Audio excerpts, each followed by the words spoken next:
This is The Drive with Mark Panatelli.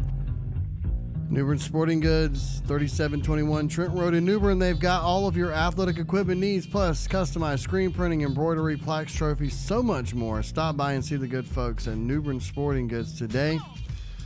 On the web, nbsports.net, New Bern Sporting Goods, where you're always in the game. We got a phone call. Yay!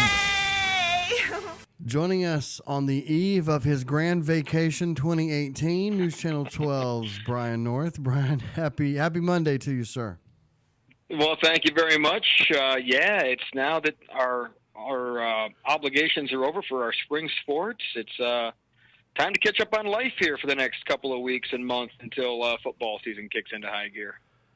Well, obviously, what presented itself, the opportunity is, of course, I know many of you ECU baseball fans are feeling the sting of elimination today.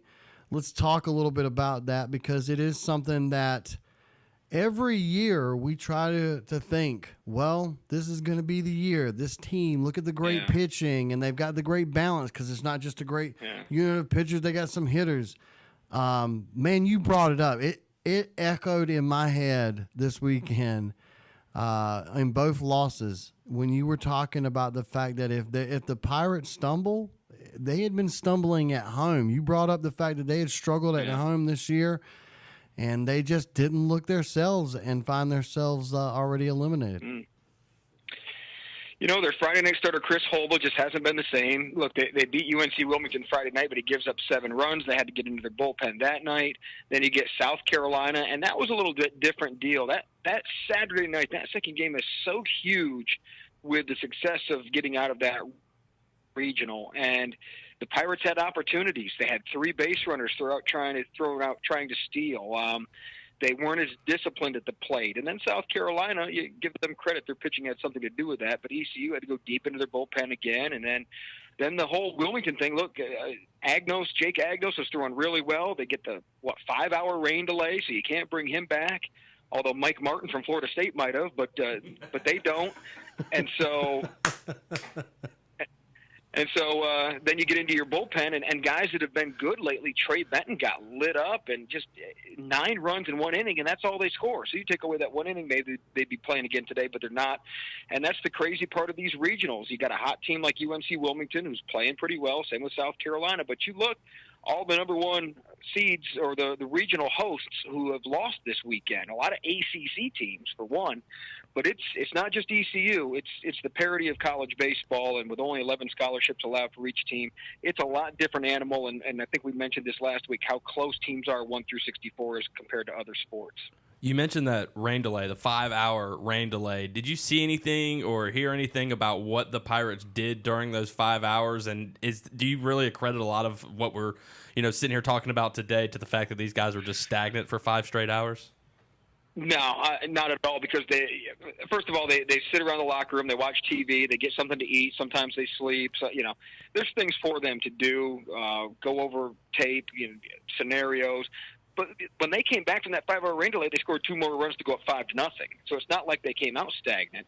It's just the bullpen, once Wilmington got on a little bit of a roll there, the biggest part of the rain delay was Jake Agnos not being able to come back. I think that was the biggest thing, but I don't think they were stagnant. I just think Wilmington took advantage. And again, ECU went up 5-0. So it's not like they were horrible. They just, pitching-wise, they couldn't get anybody out, had a couple errors in 1 inning, in that 1 inning, and it kind of all fell apart. Then they regathered themselves and had the tying run on late, just couldn't come back and get it done. Yeah, and I mean, it's interesting. You guys kind of brought up my question was going to be, the fact that if you're just bleed purple and gold and you're distraught today, I think you might bury yourself in the idea that we chalked up this weekend to Mother Nature was what slowed down the Pirates. And I think, you kind of fixed that, because my proclamation was, if that's what you want to believe, if that's what makes you sleep better at night, you then go right ahead. I do know it's been really difficult for the ECU athletic program, especially sports outside of baseball, but certainly as I said, I think an optimistic fan can blame Mother Nature, but I think ultimately you're right. You guys brought up the baseball's the baseball, and they were the only team in the country that was fighting Mother Nature yesterday. I noticed. No.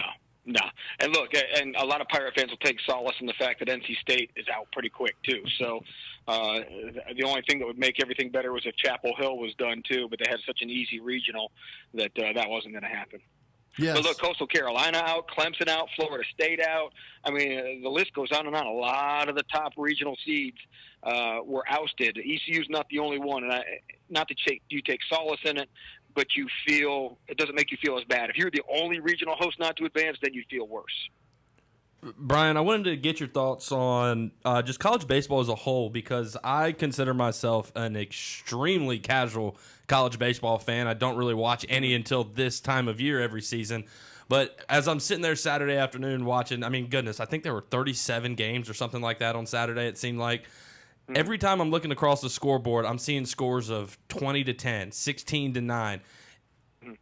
Am I seeing quality baseball? Because I feel like if I'm seeing seeing games where both teams are in the double figures of runs game after game, is it just the lack of quality pitching throughout the whole entire rotation? Is it the fact that maybe they do need to go away from metal bats? That damned aluminum bat. Well, it's multi-layered. One, the Major League Baseball draft always goes for pitching first, right? So your best pitchers are usually drafted early. So your top quality pitching isn't as available in college. Then you get into a tournament situation and a depth issue comes along. And then it becomes part of a managerial thing. If you're getting your hind end kicked, why would you waste any more pitching? Just trot out somebody to eat up some innings, and you may give up some more runs. You're just thinking about the next game. So I think it's multifaceted in all those different deals. But I think pitching is down a little bit, and again, it depends on the draft and how they're drafting, who goes to college, who doesn't.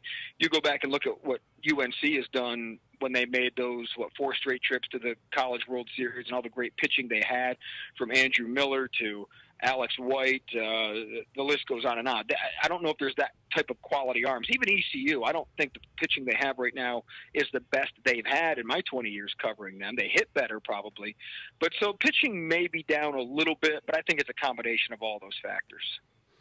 Well, keeping it on baseball, to transition over to talk about some of our local stars, I think you've made the comment that all of our area stars that are on the major league level or have been on the injured list, but it looks like at least a couple of guys here today and tomorrow are going to start to get back in action, which is, again, good to see, because if you're following some of our local talent, as you talked about, it's been more of an injury or mash update and not really talking about baseball.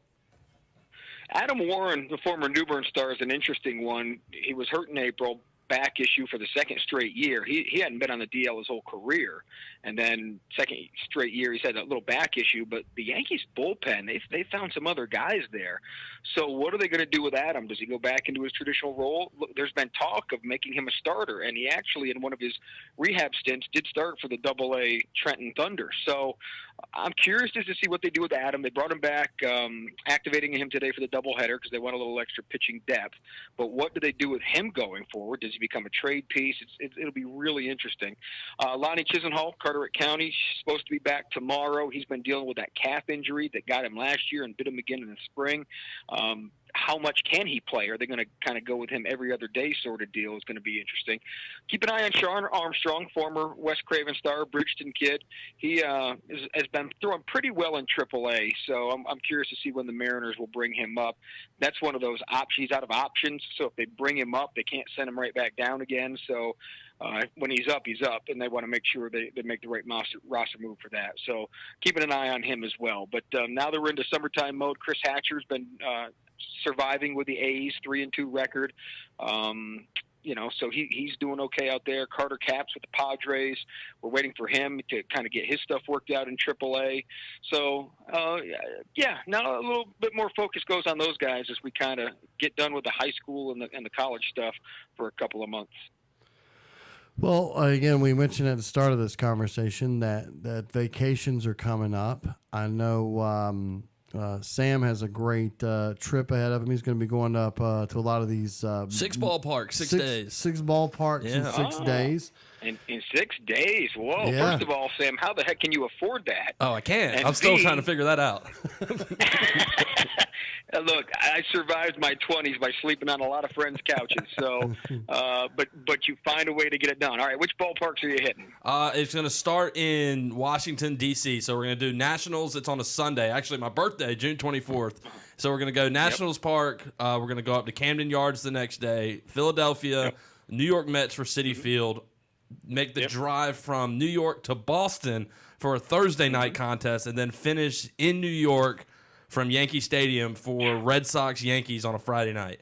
Ooh-wee. That's I hope you got a second job, or I hope Mark gave you a big raise, because look, the expensive ones will be obviously New York and Fenway. Citi Field's not bad. That won't be too pricey. It's Yankee Stadium and Fenway Park, unless you're pulling some sort of shenanigans and getting some press passes or some kind of deal to help you out. Nationals Park is pretty cool. The interesting thing with Nationals and Orioles, it's interesting you're getting back-to-back, because if you ever notice, Major League Baseball will never schedule them both at home on the same weekend. That was part of the deal when the Nationals came down. You can never find them home the same weekend. So that's why you're getting a Sunday-Monday back-to-back. So that's pretty good. So I've been to all of those. They're all great. They all have different feels. Make sure you hit the Hall of Fames in Yankee Stadium and Citi Field. They both have really cool Hall of Fames that are inside the ballpark. Philadelphia, obviously, you got to get your cheesesteaks. And Washington Nationals, don't get the ice cream. We got gypped on the ice cream last year. So, so it was weird, but anyway, so they're all really great. Fenway is, I used to go there a lot as a kid. That's just the history and looking around, and that's really cool. And Yankee Stadium is Yankee Stadium. You know, Adam Warren, he should hook you up, man. So there you go. Enjoy that trip. Don't get mugged. Yes, don't mugged. Take any wooden nickels. Yeah, I'm a little worried. I didn't even think about the Adam thing. I should have tried to set something up there. Should have. But for the for the Orioles game, I think I got 2 tickets for maybe a total of $14. That's not bad. So, Yeah. but it ranges all the way from $14 for 2 tickets for that game, whereas I've already bought the tickets for the Yankees Red Sox game, and I'm sitting up in the nosebleeds in right field. Yeah. And I think I spent $214. Yeah.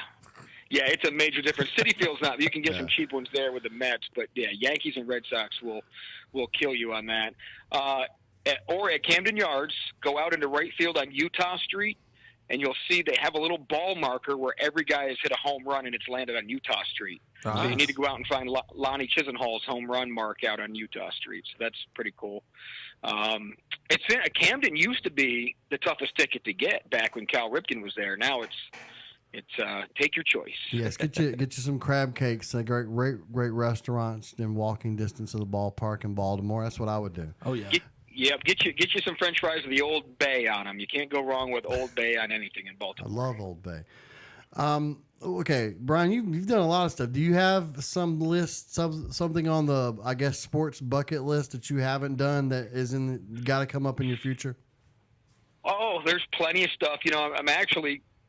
The Preakness is the only Triple Crown race I haven't been to, and it actually would work in my vacation, but I got my 30th high school reunion coming up Saturday, so I got to do that instead. But so the Preakness is on my list. Army-Navy game is on my list. Wrigley Field, I haven't been there yet, so that ranks pretty high. So those are probably the top ones on the top of my list right now. That's interesting. How much longer Sam's bucket list is than yours? I mean, do you Sam? Do you got a lot on yours? Oh yeah, I mean, I haven't even begun to scratch the surface, man. I just started making money like a year or two ago. He's 24, right? He doesn't even know what a bucket is at this point, So I got to get the bucket first before I put the list in it. So. I try to hit the baseball stadiums, but I'm a deadline guy, so I usually have to wait for them to close, and then I scramble there to get there. We're hoping to get down to Atlanta's new stadium this summer. Cincinnati, I want to get up there this summer if Rookie Davis does come back. And when the Dixon High School kid, Onslow County, if he gets over his injury, if he pitches this year, I'd like to get up and see him. So I try to hit a couple new stadiums a year that I haven't been to, and Cincinnati's one that for some way I've missed. Wow, those tickets are going to be really cheap. I mean, yeah. Sorry, Daryl. It'd probably be more expensive to get a press pass there than it would to get a ticket. Yeah, Just let that sink in for a second. Sorry. That's good. Oh man. So I mean, it's great. You never know when the end of the sports season is when it comes to summertime. As far as you had all the prep stuff, sometimes can be longer than you think, and multiple teams going deep. Now that ECU baseball is officially eliminated, you're right. That has completely opened up everybody's calendar here. Sam and I are literally waiting for these NBA finals. I mean, if they could literally be done, Sam and I could probably start our vacation a week early next week. So, I know. And now I'm guessing now that you're gone, you don't have to worry about it because one of the things that I've noticed is I mentioned Daryl, all the people over at Channel 12. That really hate NBA Finals time because that means if you have to work one of those nights, you got to wait till the game's over. And sometimes they stretch out a little long, at least till midnight here. You notice when I'm taking my vacation, don't you? Yes. Ain't my first rodeo, man. So try and get out of there. I have to suffer through the game one, and then I usually try to get out, so I don't have to deal with that. Well, I love it that you're just old enough that you can be like you kids. You don't know what it's like. I worked at an ABC affiliate when Monday Night Football started at 9:00. Oh, I remember those days? Every year. These kids will go, "We're going on at 11:30. Oh, it's so late." I go, "Shoot." I can remember some Monday Night Football games. We didn't hit the air till 12:45, 1 in the morning. I mean, there was some classics when they didn't kick off till 9:00. I remember a Jets-Dolphins overtime game. Oh, don't really late. Yeah, I hate that game. Jumbo Elliott caught the touchdown pass. Yeah, sorry about that. I heard a little bit. What I love is from your perspective, being a sports guy, is that there's always somebody in a newsroom that doesn't get sports. And they think that it's okay to present the idea, can't we just go on? Nobody really cares about this, right?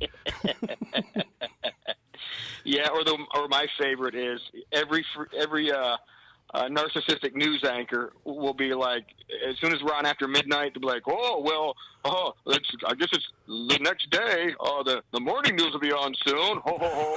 It drives me nuts. Come on, man. I'm sorry you've had to sit in a chair all day and read a teleprompter. Stop it. Just stop it. That's good stuff, man. Try talking on the radio. That's where the real work is. Yes, 3 hours just making up stuff. But you enjoy your vacation, sir, and we're going to enjoy ours as well. But tough break. Hey, just get a New Bern football coach hired for me, so I don't have to worry about that anymore too. That'd be nice. Yeah, well, to be continued. ... We'll see what we can do. But for everybody listening, News Channel 12, WCTI12.com. Download the News Channel 12 app on your smart device. And again, news at 5:30, 6 o'clock, 11 o'clock. Fox Eastern Carolina at 10. And love having Brian on each and every week. Man, enjoy your vacation, sir. All right, thank you, guys. Good luck, Sammy. Thank you, sir. We'll take a quick break and come back.